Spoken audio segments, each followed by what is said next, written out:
Hey, what's up, everybody? Welcome into the RC Dirt Oval podcast. This is Alfie Adams, and I'm joined with Tim Rothenberger from the lovely state of Pennsylvania. What's up, Tim? Not much. How you guys all doing? So what's been going on, man? I've seen some social media posts. Looks like you've been doing some racing. Yeah, turned in a couple laps. Changed over to Dirt Oval this year for the first time. And really fell in love with that. I didn't think I was going to, but I really did. Yeah, man. It's a love-hate thing, I think. Yeah. So for everybody that's joining us, just wanted to give you a little heads up what we're going to be about. We just really just want to take some time to talk Dirt Oval, RC stuff. I'm an avid podcast listener, and I was shocked when I found that there really wasn't anything touching Dirt Oval. And I said, well, might as well just start something up. And met Tim at a race, and thought he was a cool guy, thought he'd be a good fit. So that's pretty much the long and short of it. We got a lot of stuff lined up in the future with some interviews and going to do some race coverage and just see where this goes and how it all looks in the end. But I think it should be fun. We're just going to sit back, chat like we were sitting in a pit and, see what comes of it. What do you think, Tim? Good conversation. That's all it is. Yeah, man. Having fun. Yeah. All right. So for everybody that, the 2 or 3 listeners, Tim, what's your story, man? You said this is your first year in Dirt Oval. So what were you doing before that? I'm 30 years old. I've got a wife and 4 kids. I do RC as kind of a getaway to enjoy. It's always been a hobby for me. I started racing. I don't know. I've been racing probably, I'd say about 20 years now. Oh, wow. Yeah, I've been started with a mini T. It was just a basic $99 mini T, a low C, and just every week, I get my paycheck and go buy some upgrades and, just spent more money on that mini T than it was even worth. Right. But, just kept getting involved. Then I really started competing and was always successful at it. Always had a good time with it. Right. Just in RC, it's all about having fun and the people you're around and interacting with people. And, and I'm more of a builder than a driver, but I'm a pretty successful driver too. So, yeah, it's fun. So what have you been doing the past couple of years? You've been doing off-road or? Yeah, I've been doing off-road up till this past year. I mean, this is the first that I've seen Dirt Oval, and my first reaction was, how hard is it to go left? So I never. Yeah, right. I never got into it, and then this year, through a couple of trades, a friend of mine had an old GBX Enforcer Custom Works, and it had got from the track owner, and he built it and turned a couple laps on it, and it wasn't for him. So he's like, "Hey, you interested in this sprint?" So I don't know. Yeah. I said, I don't really have any cash. I said, "You interested in a trade?" Right. And I had a brand new B5 that I just built.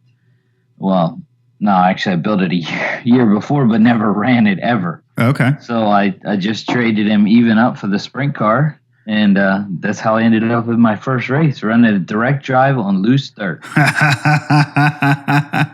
I bet you were thinking, man, what did I do getting this?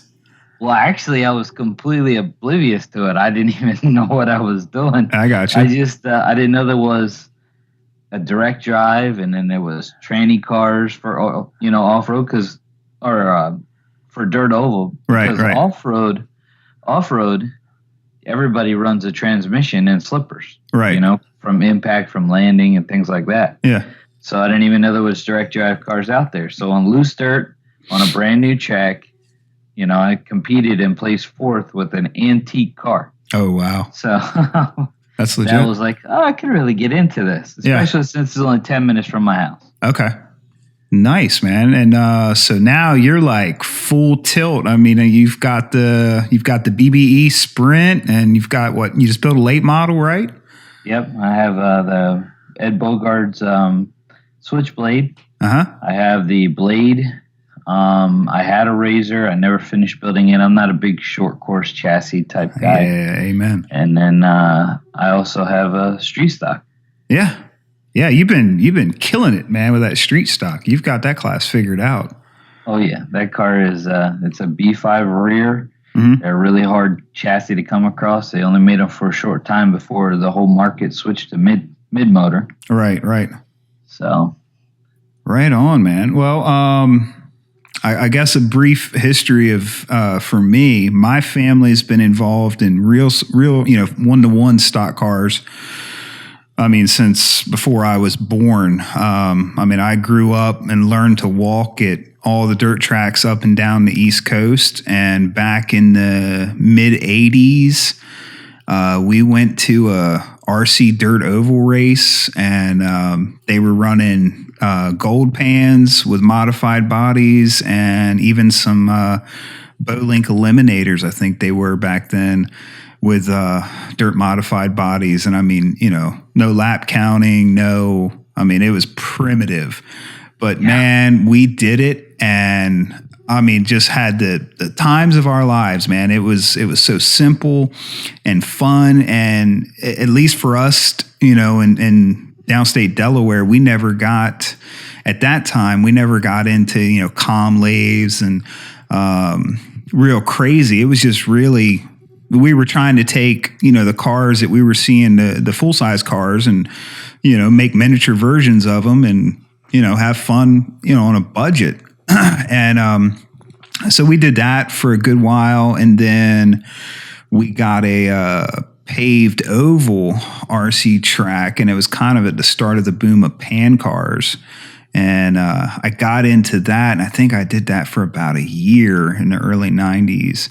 And I quickly realized that I was so outclassed, because, these guys were, in its heyday around here, that track was booming, and those guys, man, were, they had comm lathes, match cells, and it was just a whole nother world. And I was getting into my teens, and I was like, you know what?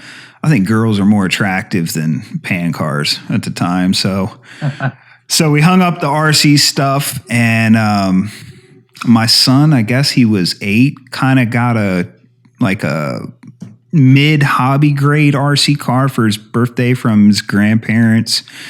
And man, as soon as I put it in my hand, even though it was more toy than hobby grade, I got bit by the bug again. And I said, well, let's see what's going on. And I found some guys were running Mud Boss class around here, and took my son, because I wanted to really have something for father-son type thing. And I took him out, and I said, man, what do you think? And he's like, yeah, I love it. So, I think by the end of that season, we had 3 or 4 Mud Boss cars of different varieties. And then the next year, man, it was jump waist deep into it, and sprint cars, late models. And I'm trying myself to get away from the short course stuff. Unfortunately, everybody around me loves them. They think they're the greatest thing ever, and I want to go to buggy-based stuff because I hate the short courses. But yeah, the Mud Boss stuff is budget friendly for beginner racers, though. So if you have any beginner racers out there looking to get into the hobby, and it's a Traxxas / chassis, all stock, everything. It keeps you for probably around $250 with the Mud Boss body. You can enjoy it. Be competitive. So. Oh yeah, my we have the local hobby shop here. They sell packages with like a painted Mud Boss body, and it's, I don't know, $230, $240, something like that. They run specials, and I've seen guys go up there, pick one up, take it right to the track, and win that night. And man, for that, it can't be beat. And if it wasn't for that class, I don't know if I'd ever got back into it. So it's an amazing class. But once I got into the buggy platform, And I was like, whoa, this is, I tell everybody around us, I'm like, man, buggy based cars are like the pan cars of the RC world. I mean, they're just so finesse based, Yes, they are. There's a lot of tuning options, Oh yeah. Your roll centers, your cambers, your toe in, your toe out. I mean, there's so many options that, when the car's stiff, adjusting your roll center to make it a little looser. There's so many options with the buggy based classes. That's why they're even though they have smaller engines, basically, most of them run a 17.5, motor. Yeah, around motor. us anyway. yeah, around here. Not out west they run bigger, 5.5. Yeah. Stuff like that, and they fly.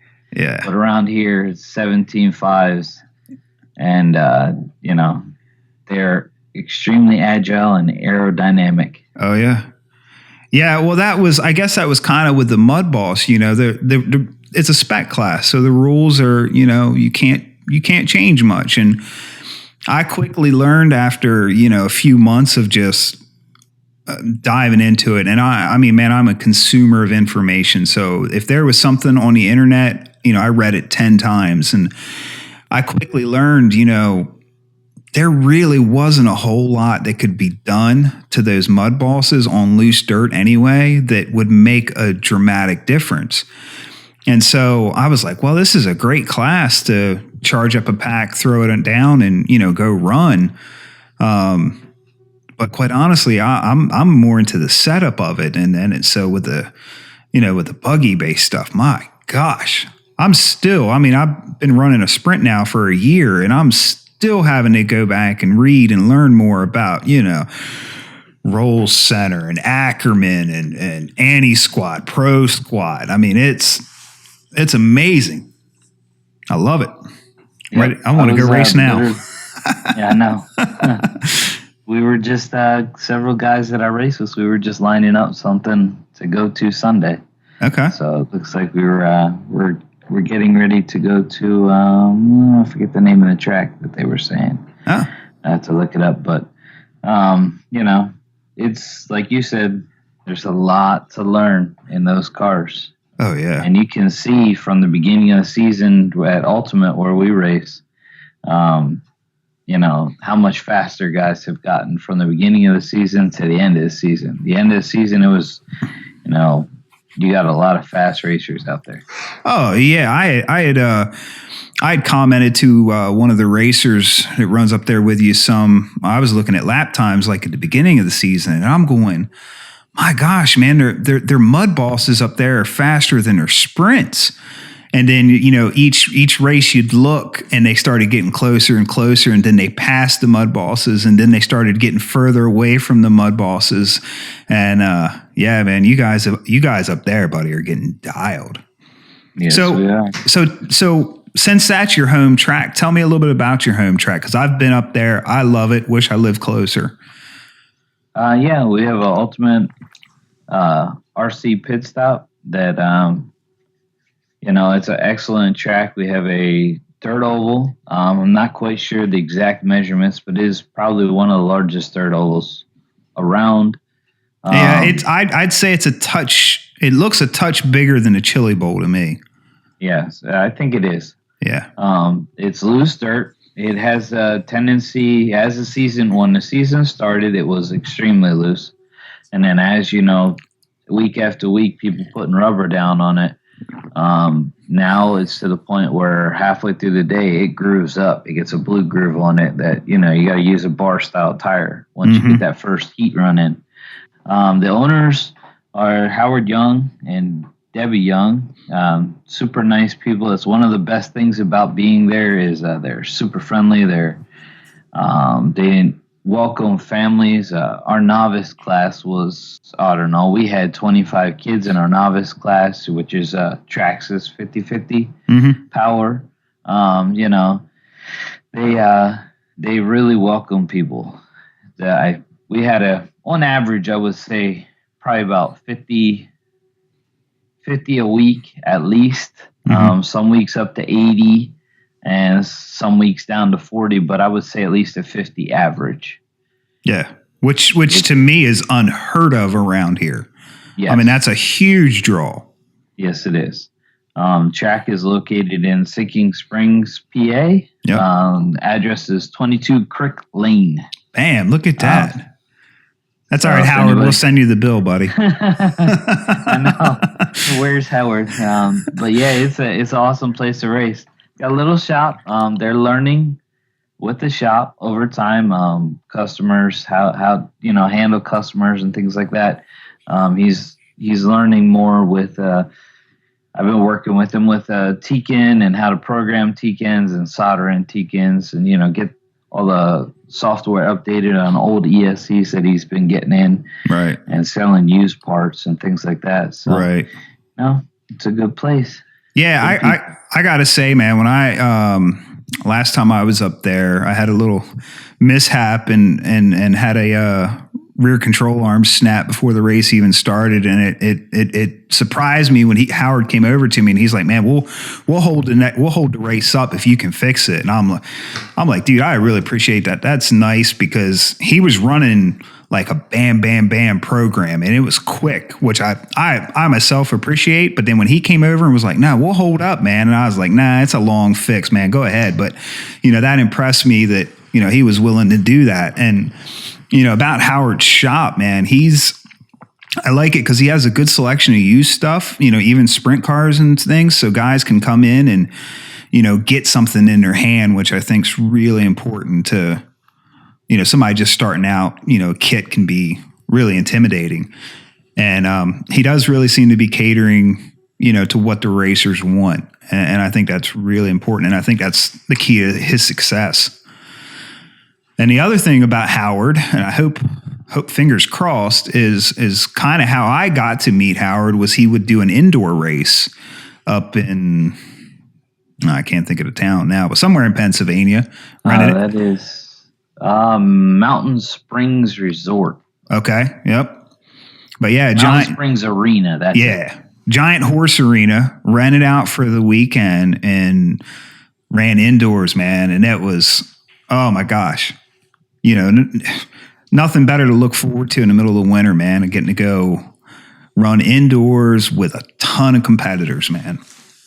Gosh, I hope he does that again this year. Oh yeah, he's doing that. He already has that booked. Actually, Halfie, since you probably didn't hear about it yet. No. I might as well tell you now, and everybody else will know also. Yeah. I don't know the exact dates.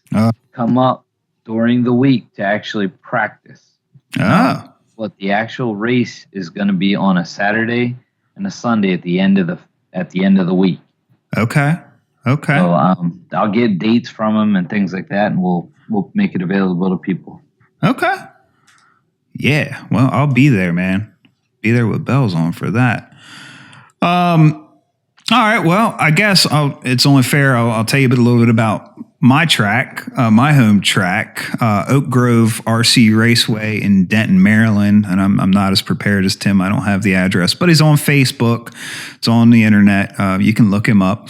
And we run, I think it's a 195-foot run line. It's real similar to Chili Bowl. It's a slight more paperclip turns. We don't quite have the infield width that the Chili Bowl does, but it's still good, man. It's Trey is the track owner, and he does try to put on a good event. We run this year. Mud Boss is definitely the dominant class. He's running a short course late model class, and we have a two-wheel drive open EDM class and sprint class, 17.5 sprint. Sprint really hasn't taken off this year like we'd all hoped. But a lot of guys say this winter during the off season they're going to try to pick up one. So we'll see. But yeah, I mean, Mud Boss, we'll get 15 to 20 cars for a big race, and Sportsman and another, 10 to 15. So for the little state of Delaware or Eastern Shore, it does all right. But yeah, we run every Thursday, and then trophy races once a month. And yeah, man, that's it. Make my way down there. Yeah, you do. Yeah. Turn a couple laps with you. Yeah, man. And then we've got a fifth scale track, and we've got, well, if half the stories I'm hearing are true, we're going to probably have 4 new tracks open next year. Seems like everybody wants to open a track now. Yeah. I've heard it's the same thing up your way, isn't it?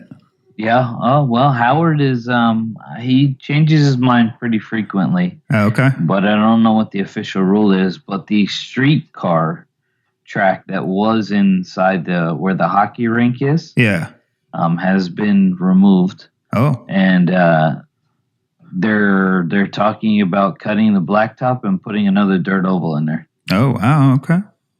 And, separating cutting lines in the blacktop so that the heat doesn't dissipate underneath the track. But he was also talking about maybe moving the one that was already in the back into that, so that with the stadium lighting, be able to run later. Okay. Yeah, but yeah, that's not official word yet. Okay. But yeah, I've seen, man, maybe not all in Pennsylvania, but between Pennsylvania and Jersey, I think I've seen, not counting Howard's, I've seen 4 or 5 new tracks open this year up that way. Yep. I think RC's booming again, man, at least in Oval. I don't know what off-road's doing, but off-road is good. You have Pitstop Hobbies in Mount Joy is probably it was sold, I think 3 years ago from the owner who had it for, I don't know, probably 20 years. Right. And sold to a man by the name of Joey Kiley, who has a construction business, I do believe, and he expanded the track and put up a nice wall around it so that he could run it all the way out to the edge of the parking lot. It's basically an 8 scale size track now. What was a 10 scale. And they're part of the Summer of Dog Days series with the track in Gaithersburg, Maryland. Yeah. And I think they also have a series with the Mushroom Bowl. I think those 3 tracks are together. I think that's right, yeah. So that's if anybody's doing off-road, those are tracks to all hit. Oh, yeah. Well, hey, man, the track had the Roar Nats, right? So, I mean, yep. It's no slouch. No, it is not. No, especially for the East Coast. Yeah. From what I understand. Yeah, the only thing that, I was bummed out that they didn't have like more spectating room, because when they had the Nats there, I really wanted to take my son over just so that he could see, the best of the best.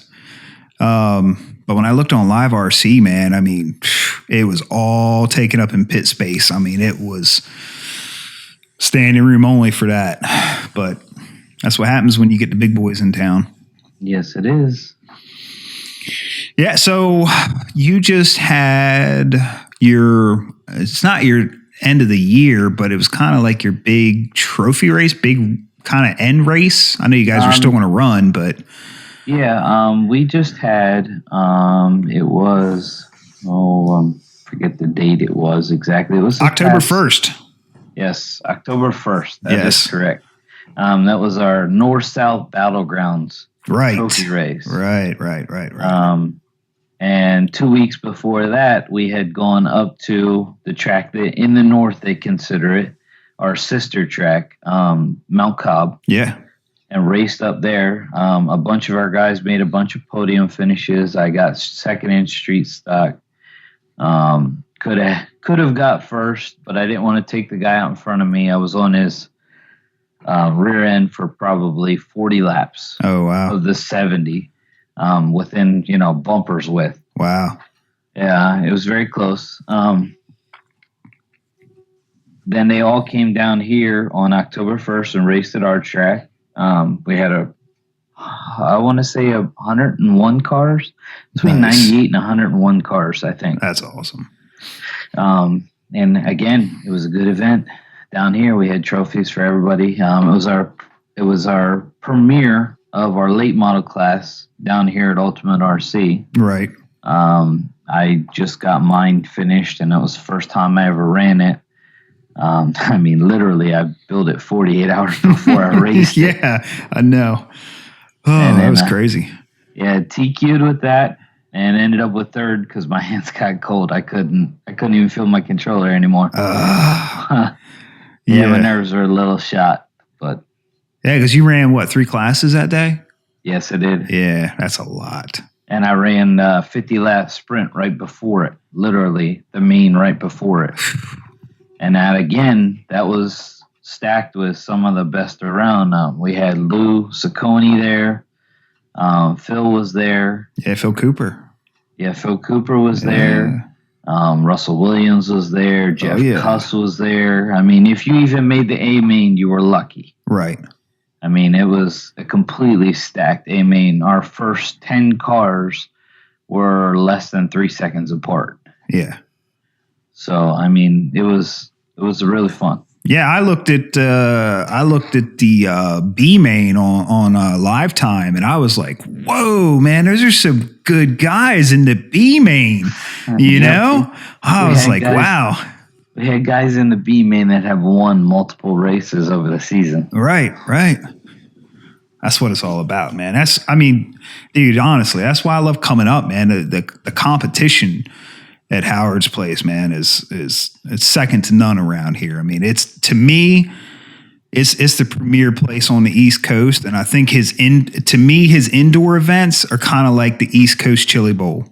Yes. I don't know, I'm sure maybe down south Florida there might be some big draw, dirt oval races, but for from the Mason-Dixon up, man, his is the place to be. It really is. Man. His Sky Spring Classic, I think that's what he calls his races. Yep. Yeah, if you're listening and you've not been to one, you gotta go. Just make it a point. Grab your stuff, get your enclosed trailer, whatever you got, and come out, man, because it's going to be the race to be at this winter. Yes, it is. Well, I know I told you a little bit, Tim, about my last big endeavor. We haven't had much going on down here with school back in session for the kids. So I decided to go play on the 5th scale track with my sprint car and run in their, they have a very simple 2-cell, 2-wheel drive open class. And I asked the guys, I said, "Are you sure I can bring my sprint? Because, it's not really fair running my sprint versus, the short course trucks." "Oh, yeah. There's lots of buggies out there and stuff." And I'm going, "Okay, guys, if you're comfortable with it, I'm comfortable with it." I mean, the straights, man, are 34 foot wide. I mean, it's a monster track. So, oh my soul, there's plenty of room to, not run into each other. Because, there's nothing like a 10th scale sprint getting ran over by a short course truck. But my gosh, man, this track is 330 foot run line, high banked. And, man, I put a 6.5, Gen 3 in it, and my setup was just nowhere near what it needed to be for those high sweeping corners. I'm so used to having to pitch it almost for like paperclip corners. But I did some tweaks. I called up Russ Williams, picked his brain. We made some changes. And by the time when I was done, dude, I was just running away from him. And if I had to hit it just because of, bobbling or whatever, man, she'd pull the front tires. I mean, it's like watching the Chili Bowl, man, because, man, their track's blue groove because they run go-karts on it. And, it was unreal. But that sounds like fun. I got to talk to the guy some, and I wish they would do a dedicated 10th scale event, because they had more 10th scales than they had 5th scale. And the 5th scale, man, no disrespect to those guys, because they tried their best, man, but the 5th scales tore that track up. And it was a little rough to run on because we had to run following them, and no maintenance in between. But if they would do a dedicated 10 scale and then do a dedicated sprint class like the Salvas brothers run on their big track, that would be wild, man. Because you could 5.5, 6.5s with boost. It's just let them eat. But yeah, sadly, I didn't get to stay to the main. Yeah, it was just with the 5th scale guys, man, it's a long day. And they weren't in a hurry, and I'd already been there 7 or 8 hours, and I was like, you know what? Nah, I've had enough, because they were going to be another 4 or 5. And I love RC, man, but I don't like just sitting there for 14, 16-hour day for 50 cars. You know what I mean? Yeah, no, that's a little too much.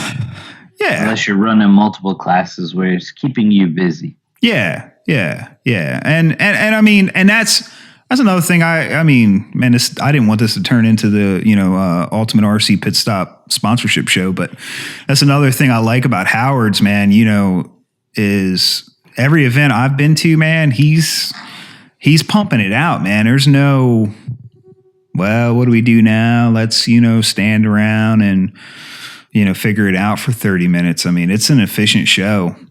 Because I'm of the mindset, man, if you want to hang out and talk, hey, man, you can do that afterwards, but there are people who want to come and get out of there, run an efficient show.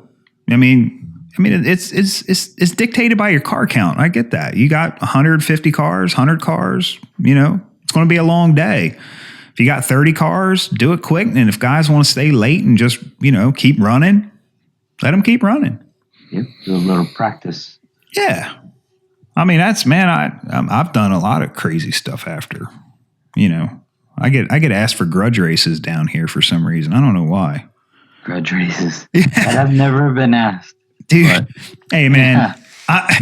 I hope these guys don't listen, but so we get the 5th scale track. They have these, it's a 2-wheel drive 10 scale open class. Well, they started coming over to our dedicated 10 scale track and running with us, and well, in their own class, because they're running big castle, systems and all that crazy 4-pole stuff. And so one of their top guys is running some type of EDM car. And he's like, man, I want to race you, man. I want to run that sprint against, I want to run that sprint. And I'm like, all right, dude, you want to do it? We can do it. So he was like, we did a grudge race afterwards, man. And, those guys, they just want to punch it and hope that it sticks in the corner. And my sprint, is dialed to that track. So every lap, man, is consistent. And it was, I don't think he ever did turn a faster lap, but they're just so wild and inconsistent, man. It wasn't even, I think we did 20 laps, and I had 4 laps on him, and I'm like, all right, dude, I've had enough. Have you had enough? And he's like, yeah, I've had enough. But, hey, man, they're having fun. That's how they have fun. I like to have 5-10 cars you can throw a blanket over, all right on top of each other. That's my idea of fun. Yep, that's one of the things that makes RC. You take the fun out of it. That's where a lot of guys, they go a little overboard. You got to have, if anybody out there running RC, have fun. Yeah, that's what makes you more successful. Absolutely, man. My son, man, watching him kind of evolve, as a driver, his first 6 months, 9 months, he would beat himself every race. He'd just get so shook. And I'm like, bud, just don't worry about it, man. Just go out and have fun. And where you finish is where you finish, run your line. Don't worry about anybody else. And you could see it week after week as he got more comfortable. That's how he was looking at it. And, he got better. And man, that's what I hear about those kids that are phenoms in the off-road world is they just don't care. They're not all bent, taking it serious. And, just, where I finish is where I finish. And I heard somebody recently was like, you got to remember this is a hobby. Even though there are people that are paid to do it for a living, it's a hobby that they're paid to do for a living. That's it. Yep. Most of those guys are, engineers. Right. For the actual drive, for the manufacturers that they drive for. Right. 80% of those guys, that's what they do. Right. Yeah. Or a sales rep or something like that. Exactly. They're team managers, or they're doing something else. There's only some very small handful that wheel, and that's it. Yep. So, I did want to ask you, man. I noticed your fancy shirt you got made up, and need to somehow figure out how to get that posted. But obviously, you're a Tekin fan, right? Absolutely. So, what do you run? You run Gen 2s, speed controllers? I have an RSX in my late model. I have a Gen 2 in my Sprint, and I have a Gen 2 Spec in my Street Stock. Okay. Street Stock, you don't need to put any boost in. It's really hard to get the power to the ground already. Right. And the other two, I don't really run any boost. I think I've done it like maybe one bump. Mm-hmm. It's like 5 degrees or something like that. Right. That's about it. I run BBE, Bodies by Ed chassis and all my stuff, except for, obviously my Street Stock. Right. I don't make one. That's an associated B5 rear. Right. And, I had the shirts that I had made, if Alfie ever is able to post the pictures, are Pace Junkie.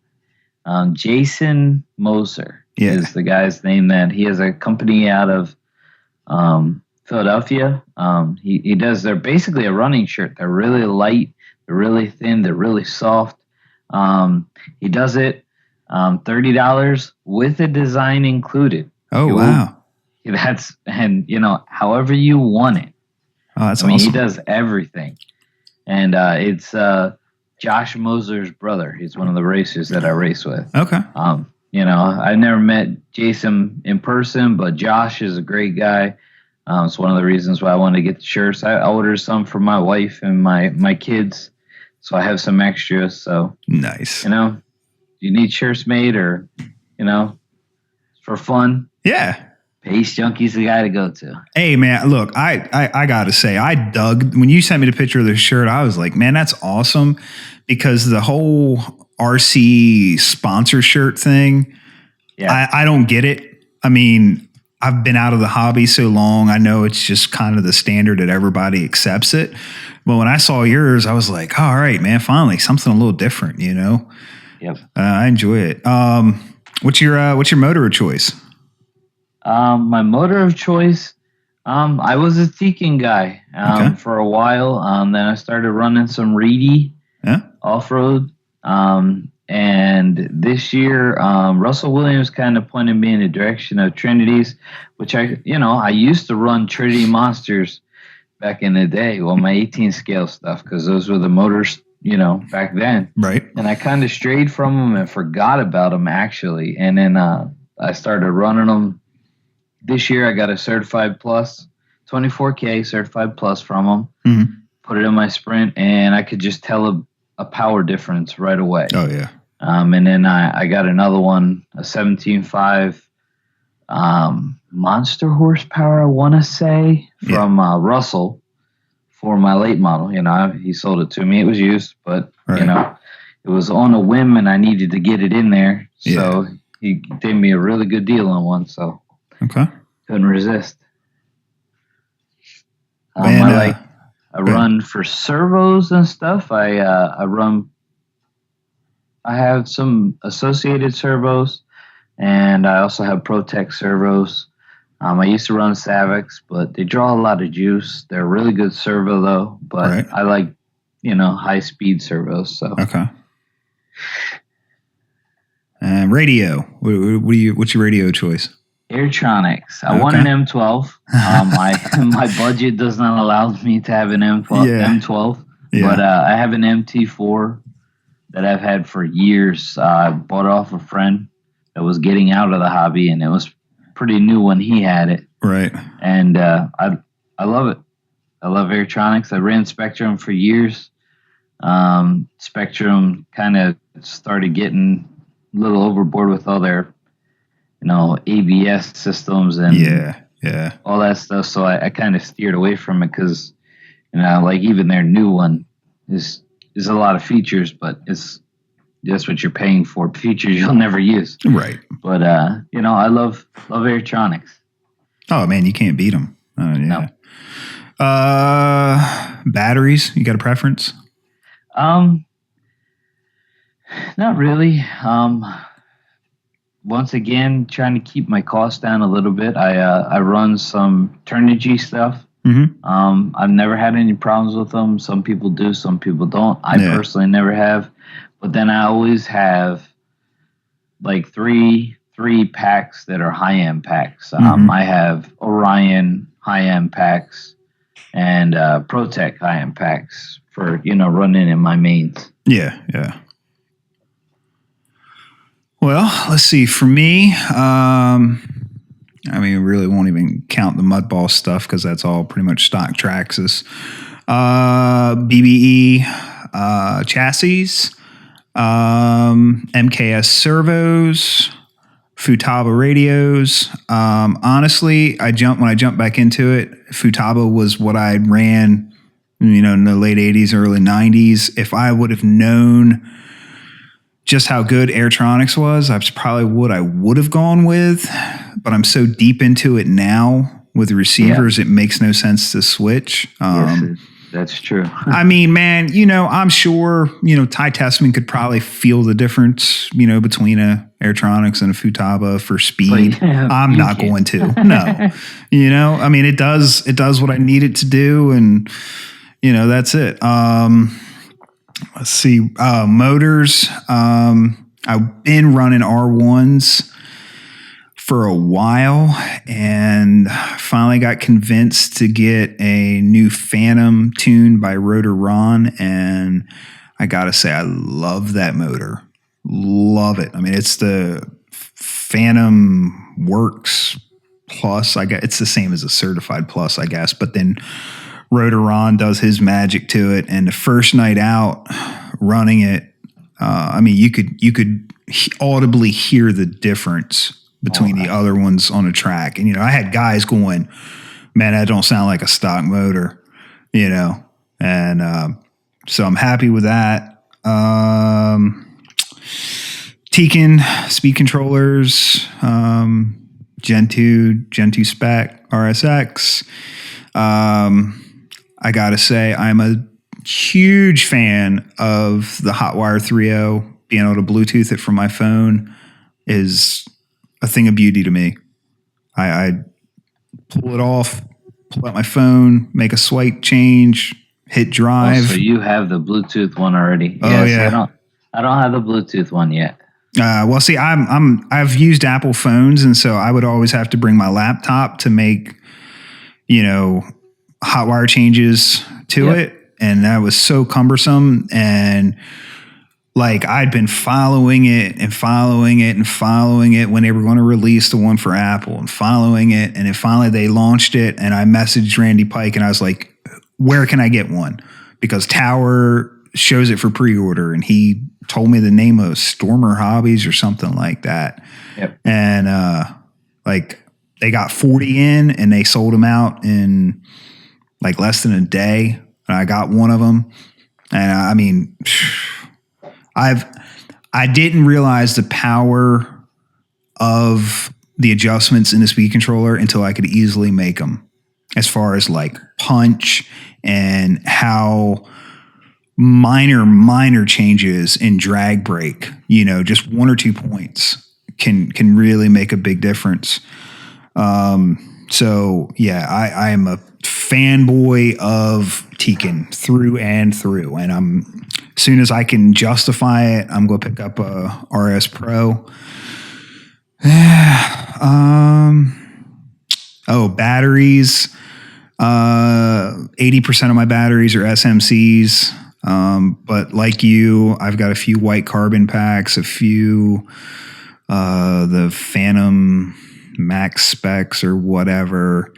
I'll usually break those out if the track's got a lot of bite and the punch will make a difference, and then I'll go ahead and cycle it and charge it at some juice to, does it make a difference? I don't know, but it, does in my head. So I feel better about it. I go out happier.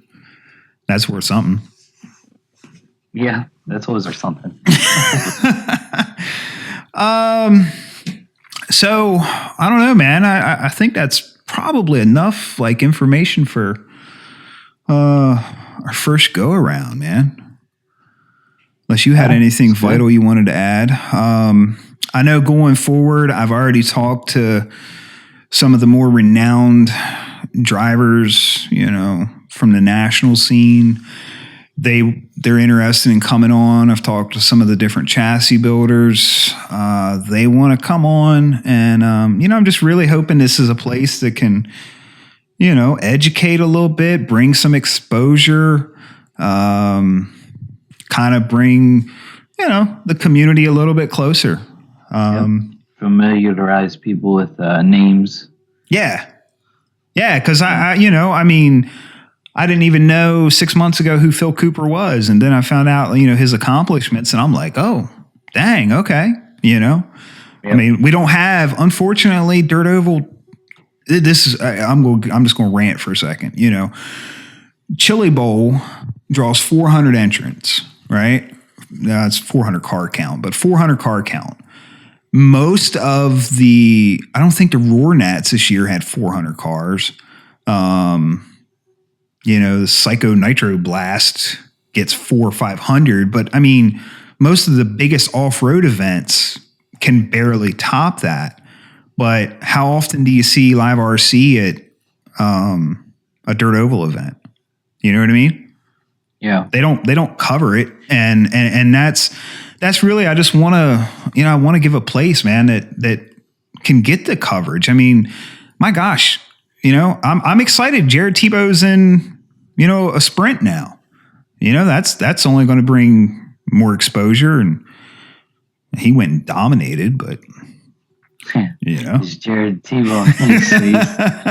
He's ridiculous. Well, I guess his son does a little, is getting him on a bike, and Jared Tebow actually drives a little motocross too. Oh, okay. Yes, he does. Did you see the thing? One of his teammates from it's terrible. I guess Japan is over here right now and went out and ran sprints with him.